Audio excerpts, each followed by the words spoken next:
Happy learning! Hello kiddos, let's write the letter Q.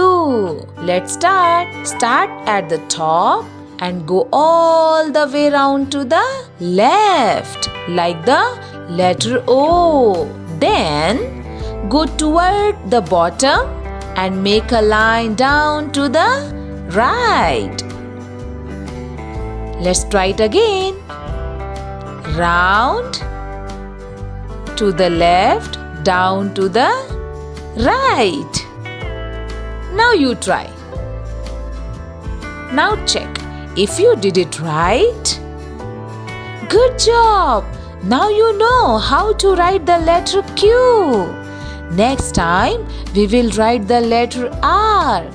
See you on our next video. Bye-bye. Thank you for watching. Like and share.